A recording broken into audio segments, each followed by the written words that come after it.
Hi viewers, welcome to Aishwarya explains channel. இன்னைக்கு economics unit 2 detail 2 படிக்கலாம். Right about the world trade organisation. நம்ம சேனலுக்கு இன்னும் சப்ஸ்கிரைப் பண்ணலைன்னா சப்ஸ்கிரைப் பண்ணிடுங்க.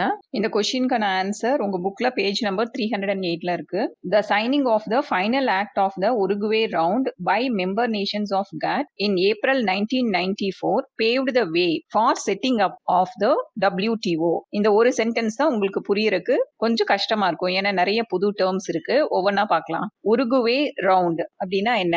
Uruguay round series of international trade negotiations held from 1986 to 1994. 1986ல இருந்து 1994 வரை கட்ல உறுப்பினர்களா இருந்த countries.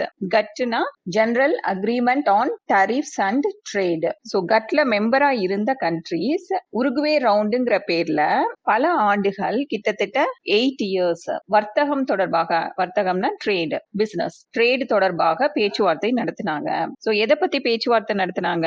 they discussed reducing trade barriers. வர்த்தகம் பண்ணுவதற்கு இருக்கும் தடங்கல்களை எப்படி குறைக்கலாம் டிஸ்கஸ் பண்ணாங்க. இம்போர்ட் டாக்ஸ் எப்படி குறைக்கலாம். இன்டர்நேஷனல் ட்ரேட்னா சர்வதேச வர்த்தகம், நாடுகளுக்கு நடுவுல இருக்க வர்த்தகம், அதை எப்படி இம்ப்ரூவ் பண்ணலாம், இதெல்லாம் டிஸ்கஸ் பண்ணாங்க. நெகோசியேட் பண்ணாங்க, நிறைய நெகோசியேஷன், பேச்சுவார்த்தைகள் நடந்தது. இந்த பேச்சுவார்த்தையின் முடிவுல எடுக்கப்பட்ட எல்லா முடிவுகளையும் ஃபைனல் ஆக்ட் அப்படிங்கிற டாக்குமெண்ட்ல எழுதினாங்க. ஆஃப்டர் தட் ஏப்ரல் 1994ல கட்ல இருந்த எல்லா மெம்பர் கண்ட்ரீஸும் இந்த ஃபைனல் ஆக்ட் டாக்குமெண்ட்ல சைன் பண்ணாங்க.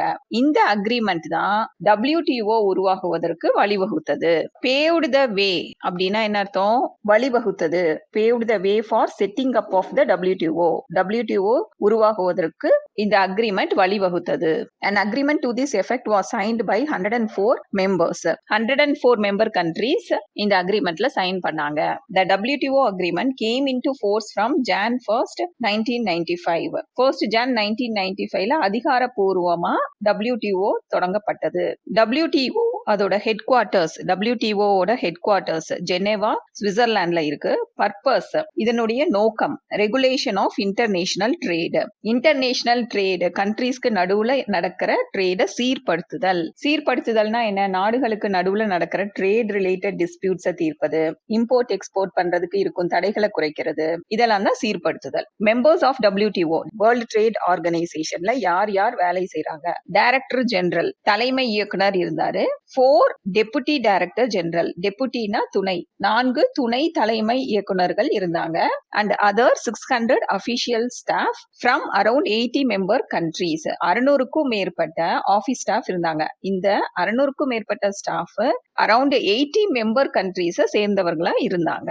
இதுதான் WTO பத்தின பேசிக் டீடைல்ஸ். அடுத்தது ஆப்ஜெக்டிவ்ஸ் ஆஃப் WTO இன் நோக்கங்கள். To set and enforce rules for international trade. சர்வதேச வர்த்தகத்துக்கான ட்ரேட் ரிலேட்டட் ரூல்ஸை உருவாக்கி அதை நடைமுறைப்படுத்துவது, அது ஒரு நோக்கமா இருந்தது. To provide a forum for negotiating and monitoring further trade liberalisation. Trade லிபரலைசேஷன்னா ட்ரேட் ரிலேட்டட் அப்டக்கல்ஸை குறைக்கிறது, இம்போர்ட் ரிலேட்டட் கட்டுப்பாடுகளை குறைக்கிறது.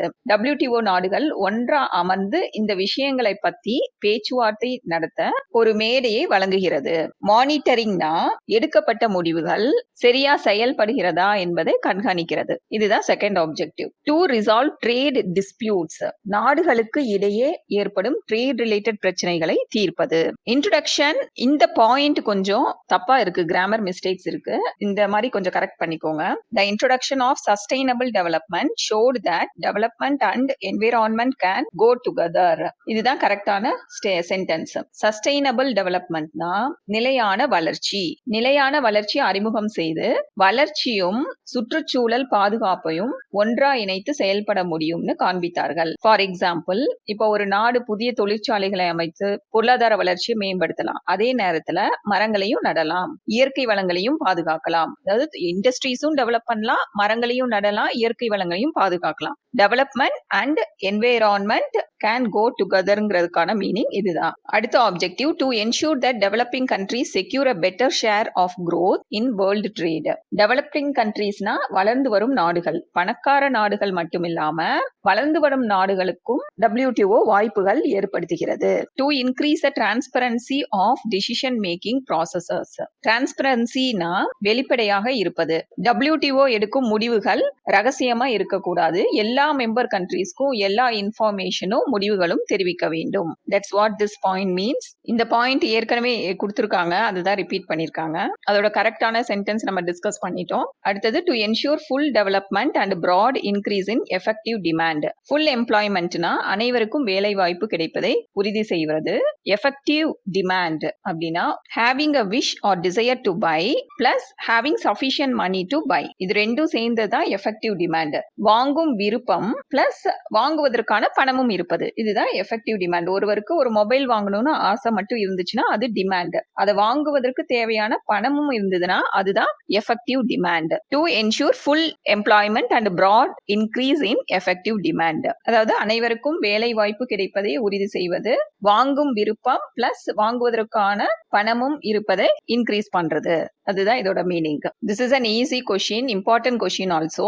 ஃபர்ஸ்ட் பாக்குறப்ப இந்த பாயிண்ட்ஸ் எல்லாம் பாக்குறப்ப உங்களுக்கு கொஞ்சம் கஷ்டமா இருக்க மாதிரி தெரியும், பட் புரிஞ்சு படிச்சீங்கன்னா ரொம்ப ஈஸி. ஃபர்ஸ்ட் பாயிண்ட் இந்த மாதிரி படிச்சுக்கோங்க. the signing of the final act of the Uruguay round. யார் யார் சைன் பண்ணாங்க? Member nations of GATT. எப்ப சைன் பண்ணாங்க? ஏப்ரல் 1994. இதனால என்ன பலன் கிடைச்சது? It paved the way for setting up of the WTO உருவாக்குவதற்கு அது வழிவகுத்தது. So very easy. இந்த ஆப்ஜெக்டிவ்ஸ்ல ஃபர்ஸ்ட் இந்த கீவேர்ட்ஸ் எல்லாம் நல்லா லேர்ன் பண்ணிக்கோங்க. Set and enforce rules for international trade, forum for negotiating monitoring trade liberalisation, resolve trade disputes, ensure developing countries secure better share, transparency of decision making processes. This point is repeated, அதனால இதை cancel பண்ணிருக்கேன். இதுவும் repeated. full employment, effective demand. இந்த underline பண்ண கீவேர்ட்ஸை first படிச்சு பார்க்காம எழுதி பார்த்துக்கோங்க. அதுக்கப்புறமா இந்த ஆப்ஜெக்டிவ்ஸ் சென்டென்சஸை லேர்ன் பண்ணுங்க. Liberalisation, disputes, transparency, effective demand, இதெல்லாம் ஸ்பெல்லிங் மிஸ்டேக்ஸ் இல்லாம எழுதி பார்த்துக்கோங்க. இந்த வீடியோ உங்களுக்கு யூஸ்ஃபுல்லா இருந்தா give a thumbs up by clicking on the like button. உங்க ஃப்ரெண்ட்ஸுக்கு ஷேர் பண்ணுங்க. click on subscribe for more videos. Thank you.